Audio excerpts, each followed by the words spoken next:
Later, I was also a lot of analyzing and thinking about people and why they act like that. And so writing was a way to share my troubles and to get an insight in myself and an insight to other people when I wrote it down. And it helped me to heal.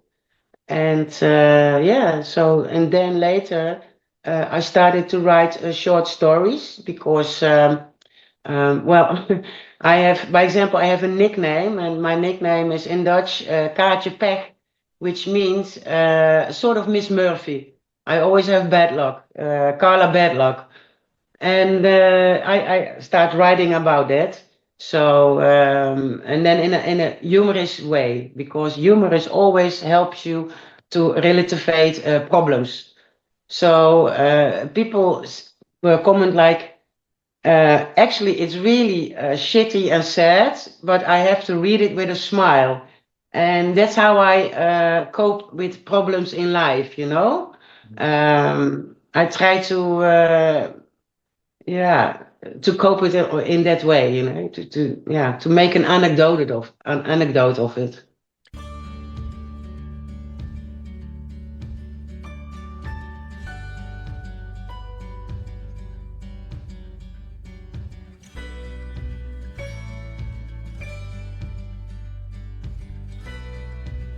Hello, everyone, and welcome to Creativity Worth Expressing. I'm your host, Ryan Anthony Hernandez, and today I have a special guest. She is a painter and a writer as well.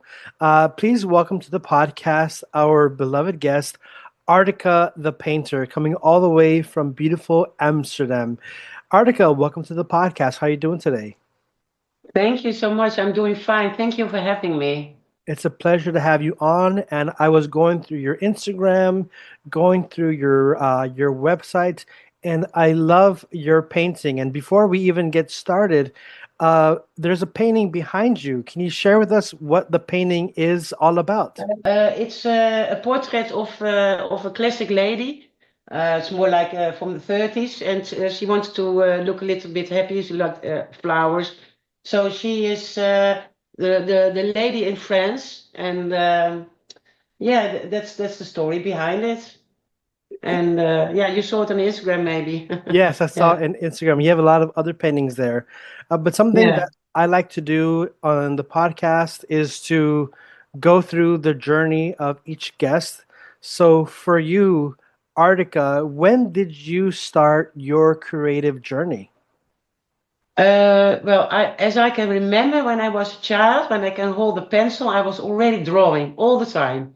And I remember I was like a small child on the school, like 4, 5 years old. I already started, but it was not allowed. I had still lessons from nuns. So every time I only could concentrate on what the teacher said when I was drawing it. It was like making images in my head when I was listening. So it helped me to concentrate, but it was not allowed. And then they had some from those sticks and they said, stop drawing, and then chuck on your hands. So yeah, that was hard to keep it on. But then I started drawing everything. When I didn't have words yet, I was drawing as a child, and later I also started to write, starting in the diary. But drawing was from a child of on. It was my passion. Yeah. And when did you go from drawing to picking up a paintbrush?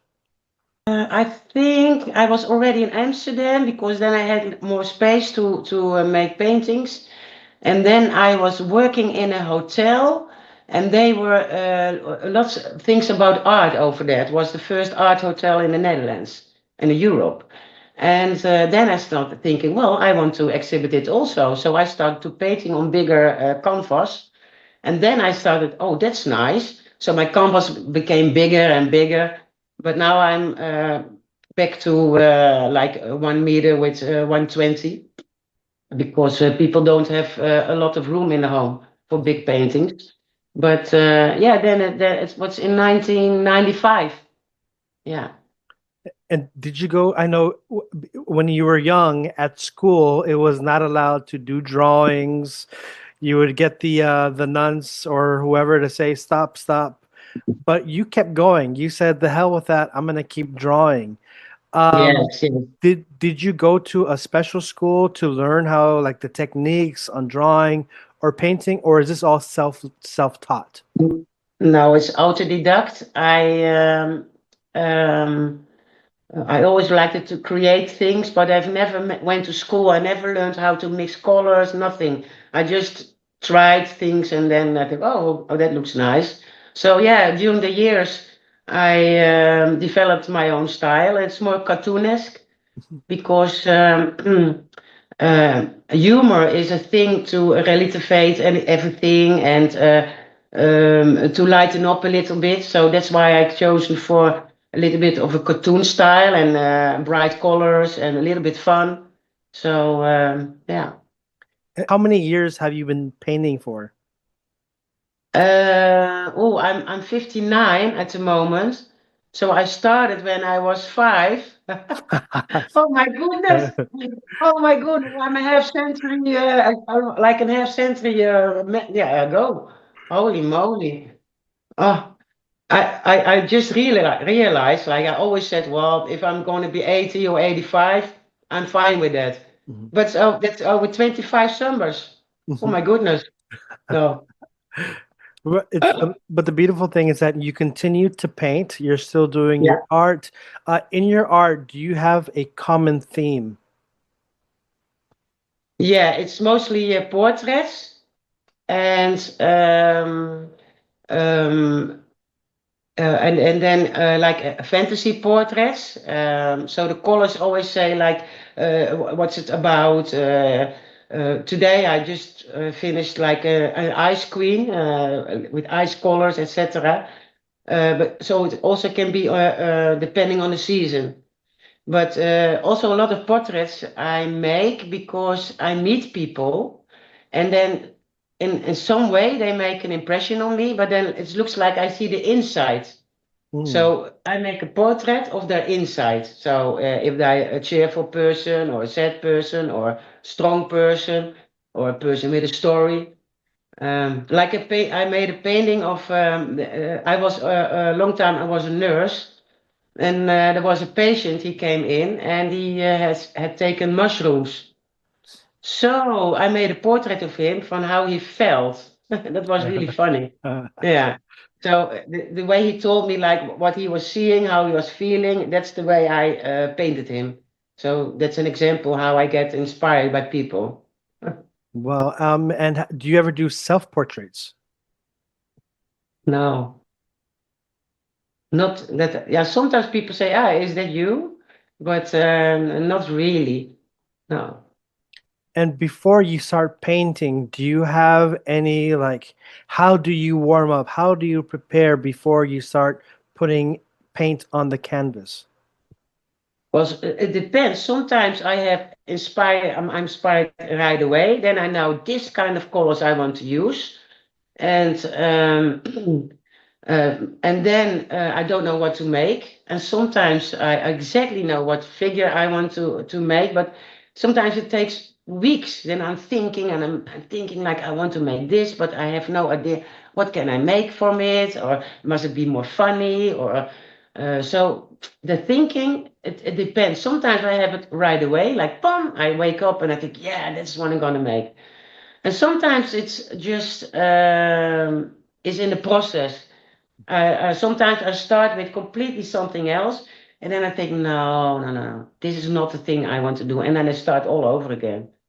So when I'm not here anymore, and they do all the layers of the paintings, like with Van Gogh and Rembrandt, then they will see all the paintings before I made. And for you, like, what do you have like any special techniques for your art? I like to use linen or cotton and acryl and pastas and like a big. I like to do like with hitting and little bit rough, Yeah. and then mixing and with sponges. I use everything. Yeah. And I know that you were saying earlier, you paint the person, the portrait, but you also try to get the inside. Uh, while you're doing this, because I mean you have quite a few portraits, do you listen to music? Are you in complete silence? What is that process like for you? Yeah, I like to play some music, smoke a joint, and then start creating. Yeah. And Nice. music, yeah, I love music. Yeah, I have a Spotify list. I listen to it. Sometimes I get a little bit energy from the music, and then I'm dancing a little bit. Like, oh, yeah, that's a good one. Yeah. Oh, And so you've been painting for quite a while now. yeah. It's a big part of your life. When was it that you started selling your art? That was also in 1995. Yes, and it was always was a side job, but I could go nice on a holiday, etc. from that money. And now I'm trying to do it full time, but this is really hard. So yeah, it's a lot of investment, Mm. also in money, because it's nowadays it's only pay to play. That means if you want to hang in a museum or in a gallery, you have to pay for it as an artist, and then hopefully people will buy it. But there's a lot of schemes in this world, in this artist world, so it's hard to find your spot. Mhm. And lucky, the most I always sold to people on Facebook. Yeah, Oh, and even really? people came back like in a few years. Oh, do you still paint? Yeah, I want to have another one of you. So people always come back every 5 to 10 years. Okay, so you're finding some success on Facebook. Do you find success on any other platforms? Like is Instagram, has that been helpful? Mm, no, Instagram is more international, and then you see like people don't trust it to send it over by mail or whatever, Mhm. or they want to see it in real life. No, it's not really helpful. It's helpful to get that people get to know you, but for real hard sales, I bet it can hang in a gallery and that people see it, or from Facebook, or people who live in the Netherlands, they can drive to my home. So yeah, but with Instagram, it's more no. The inbox is more with men who want to date, by the way. No selling, no buying, I mean. No luck for them. Uh, for you, what are some challenges that you've had to face as an artist? Um, yeah, what I just told you, like it's very hard to find a place, so you have to be authentic. Um, so that's why I didn't do an education. So you have your own style and you're authentic. So that's very important. And but yeah, for the rest, it's um, you have to do a lot of marketing, PR. I make a lot of movies. I try to tell a story with the paintings. People always like a story with a painting. That sort of thing I'm trying to do. How do you see your art evolving? Is it going to remain portraits, or do you see it evolving in any way? Oh yeah, yeah. I also do abstract. Oh, really? Sometimes I do abstract. There are two of them exhibit in Hamburg in March. So yeah, abstract, but you still can see if I do abstract paintings, you still can recognize my style. It is still abstract, but a little bit cartoonesque. So, how would you describe your style for someone who's never seen your art? It's art with a soul. It's art with a wink. It's art with depth and color, and art with a story. And And most of people, if they buy something from me, sometimes I get an app in the context like, oh, if I wake up in the morning and the first thing I see is your painting, I'm always have a smile on my face. Mhm. That kind of things I really like. If yeah, that's the biggest appreciation. Yeah. How does that make you feel as an artist when someone gives you a comment like that? That makes me proud, and I think yes, I've done it, or that somebody is happy with I made with I made what I'm making. Yeah, that is nice. It gives me inspiration to make more. You know. Mhm. Yeah. And earlier you were saying that you didn't go to school, you didn't learn from anyone, you have your own style. But are there any Yes, other artists that might have inspired you? I did like Picasso in the beginning because he's also a little bit cartoonesque, Mhm. and Karl Appel because he's Dutch and also a little bit cartoonesque. And they use bright colors, which I like, and surreal figures, which I also like. So in the beginning, I was like, okay, I like the colors, strange figures, yeah. And then you have to find your own style in it, of course. So I made it more detailed. Yeah. And And for me, you always see eyes and a mouth in a lot of paintings. Always you see the eyes is the most important thing. oh, that's beautiful. Yes. I mean that when you look at a person, that's the first thing you look at is the eyes. Yeah, that's the soul. Yeah. Yeah. Do you have a favorite art piece from what you've made? Oh, that depends um, on the period and the reason why I made it. Um, Mostly the latest one I always my favorite because then I'm still like to watch it until they are gone. Um, but it's mostly temporary. Then I think, oh, for a few months, then I change my walls again with paintings. So yeah, it also depends on which mood you are, or if you change your house, you know, and then oh, I can put another chair painting on. So yeah, And but for your art, do you have actual models, or are these just people that you meet? How do you get that done? yeah, it's the people I meet. I like to go, by example, I like to go to festivals.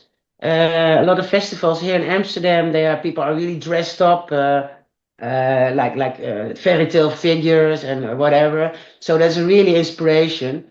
And then people are happy, they're talkative because they all take ecstasy, so they talk a lot. So I hear a lot, I see a lot, colorful people. So that's always later for months. Then I think, oh yeah, this figure, that's nice to paint. Yeah. You were sharing with me that you're also writing. Can you tell me a bit about your writing journey? Yes, writing is also a thing I started quite early. And my background is quite troubled, and I had no one to talk to as a child. So then I started writing. And later, I was also a lot of analyzing and thinking about people and why they act like that. And so writing was a way to share my troubles and to get an insight in myself and an insight to other people when I wrote it down. And it helped me to heal.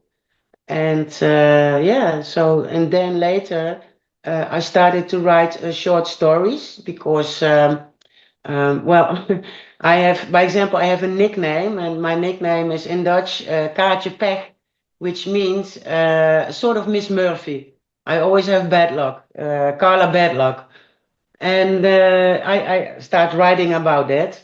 So and then in a humorous way, because humorous always helps you to relativate problems.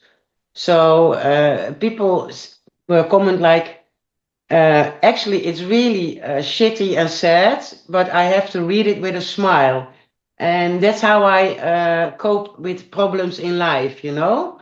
I try to, yeah, to cope with it in that way, you know, yeah, to make an anecdote of it. And do you see yourself publishing books in the future, or are these just like personal writings? Yes, because I had my books written now read by one journalist and one writer, and they are quite famous in the Netherlands. And they both said, "Van, you have to publish this because it's really authentic and it has everything. It's like an autobiographic thriller, but then with mixed with humor, etc." Yeah. Yeah, yes, So I'm gonna do that in the future. okay. Well, let me know when your Yeah, autobiography thriller comes out, because I would love to have a copy and read it myself. Um, in I Dutch. well, I'll have to learn. You know, I like a challenge. But I was reading some of it this morning, and yes, it has a little bit of the dark, but you're also putting it's just so authentic. It's just so real. I really feel that you really each word is not it's not random. It's very well thought. And so Yeah. I'm thinking, what for you is more healing? Is it the writing or is it the painting? It was always the writing because you have to think really hard, like what happened, what did this person say, what did I feel, why is this happening? Because if you write it down, you force yourself to think about it, so you can evaluate it more easier. And painting is another way to express myself. That is more that because I have ADHD, so if I paint, I'm very highly concentrated. So it gives me rest. So in the painting, it gives me calm and rest and happiness. And the writing is more healing, um, yeah, analyzing. And when do you think this will be published? Well, this is also a case of money. You have to have money before you publish it. So, and then I need um, so that I have to arrange that first, and then I can go to a publisher. Well, best of luck. Maybe someone watching wants to help out, in the audience. Yeah, you never know. You never know. Gotta throw it out there. But My Dutch book will be published in English in the States instead of in the yes, Netherlands. I don't yeah. mind. So yeah, you do have your art. You have a gallery. You're also available on Instagram. Where can people go to find out more of your paintings? They can go to Instagram. And then you type Artica for art. That's as it follows. Artica is with a C, and then the figure for, or is it the letter? No, figure Yeah. for, and then art. Artica for art. Okay, so audience, go check out Artica for Arts. I'll leave it on the show notes so that people can That's good. check out your Instagram. Are there any other artists or upcoming artists that you recommend we keep an eye out for?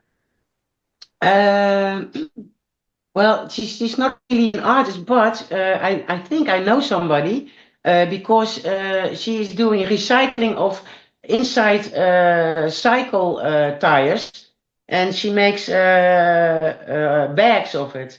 So she recycles because we have a lot of bikes in the Netherlands, and we have a lot of wheels with rubber, and she transforms it into recycling bags and handbags. You can call it art, but that's the first one I have in mind at the moment. And for the rest, no, I'm unique in my environment. I'm the only artist. And what's the name of Oh, your well, maybe my neighbor from across the street. He has a big story to tell also. He was in jail and then he discovered life again, and he's very open. He will tell everything about it. And now he's an artist. what's the name of the one who recycles the bicycles? On Instagram is Nogram for Maria. Nogram. My last question for you is Artica, the painter. Why is creativity so important for you? For me, a way to express myself, to go into my own bubble, and to heal and to process and to create and to make people happy. If people tell me, oh, I'm so happy if I see your art when I'm at home, then I'm also happy, of course. So yeah, I want to give some positivity with my art. Yeah. Thank you so much. I love your art, and I've already seen a lot of your artworks. Hopefully one day I can make some money, and I would love to buy some of your art because I love art. I love creativity. I love paintings. You. But I'd have to go over there and buy it in person. That's my You're my welcome. goal. Always welcome to come into my gallery. I show you around. Excellent. And for those in the audience, please go check out Artica the painter. I'll be leaving her link on the show notes so you can find her work there. She has amazing art. Go check it out. And if you would like, please subscribe to my podcast here on YouTube, or if you're listening to this over on Spotify, give a review. That always helps. Feel free to leave a comment. And if you would like to help me in a special way, you can do so by buying me a coffee at buymeacoffee.com/truth7. All of your help helps me to keep this podcast going, for the Zoom, for all the software that I use to get these episodes out. And again, to Artica, thank you so much for being an amazing guest here on the Thank you. podcast, Creativity Worth It was a Expressing. pleasure. It was a pleasure having me. Thank you so much. Thank you.